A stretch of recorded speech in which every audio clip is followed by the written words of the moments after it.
안녕하세요. 이슈TV입니다. 오늘은 이전 시즌 프리미어리그 득점왕을 기록하였던 손흥민 선수에 대한 이야기를 진행할 예정입니다.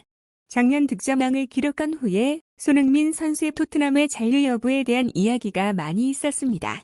실제로 리버풀이 손흥민 영입을 검토했던 것으로 알려져 있으며 최종적으로는 다른 선수를 영입하였습니다. 영국 리버풀 에코는 리버풀은 올여름 손흥민, 히샬리송, 로베르토 레반도프스키를 영입 목록에 올렸으며 최종적으로는 현재 리버풀의 감독 이르겐 클롭이 이들을 완벽하게 배제했다고 보도하였습니다. 올여름 손흥민은 리버풀과 한 차례 연결되었던 적이 있었으며 클롭 감독 또한 관심이 있었습니다. 클롭 감독은 지난 시즌 토트넘 홀스퍼가 탑4에 들지 않았다면 손흥민 영입을 유력하게 검토하고 있었다고 언급하기도 하였습니다. 이러한 발언은 리버풀의 핵심 공격수인 사디오 마네가 팀을 떠나겠다는 소식과 연관이 있습니다. 마네는 2021-2022 시즌 챔피언스리그 결승전 직후 민헨과 이적설이 나왔고 곧이어 민헨 유니폼을 입게 되었죠. 언론에서 마네의 대체자로 거론된 것이 현재 토트넘에서 맹활약을 펼치고 있는 손흥민 선수입니다. 손흥민은 지난 시즌 페널티킥 없이 23골을 터뜨리며 전 세계 사람들의 관심을 모았으며 리버풀의 공격수였던 모하메드 살라와 함께 공동 득점왕에 오르는 결과를 보여주었습니다. 손흥민 선수는 토트넘 이적 이후 매 시즌 상당한 영향력을 행사하며 탑급 공격수로 성장하였죠. 이러한 활약에 의해서 당연하게 리버풀도 영입 리스트에 올려놓은 것으로 보입니다.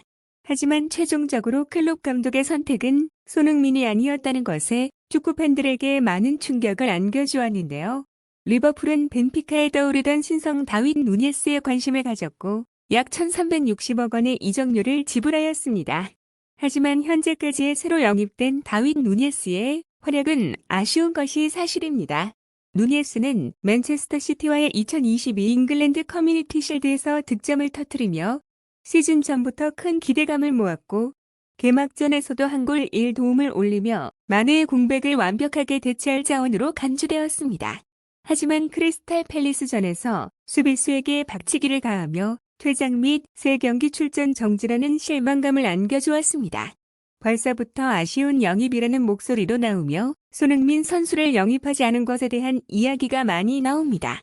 많은 매체에서 누니에스는 클럽의 안필드 재임 기간 중 가장 큰 오산으로 낙인 찍혔다라는 보도가 나오고 엘파이스도 그를 최근 몇 년 동안 클럽의 성공의 화려한 痕집이라고 묘사하기도 하였습니다.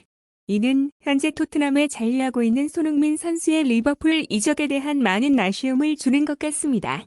현재 지난 시즌만큼 활약이 좋지 않은 손흥민에 대해 일부 팬들은 비판을 보내는 상황입니다. 콘테 감독은 손흥민은 토트넘의 정말 중요한 선수다. 내게도 마찬가지다. 손흥민은 지난 3경기에서 득점할 기회가 있었으나 불운이 따랐다. 어떤 문제도 없다.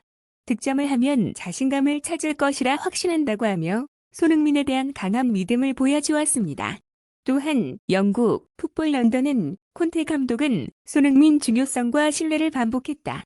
다가오는 노팅엄전의 최고의 모습을 되찾을 것이라 믿고 있다고 보도하기도 하였습니다. 현재 작년 시즌과 같은 성과를 보여주지 못하고 있는 손흥민 선수에 대한 다양한 의견들이 존재하는 것 같습니다. 하지만 대한민국 선수로서 매년 새로운 역사를 만들어내고 있는 손흥민 선수의 활약을 기대하며 마치겠습니다. 시청해주셔서 감사합니다. 영상이 마음에 드셨다면 구독, 좋아요 한 번씩 부탁드립니다.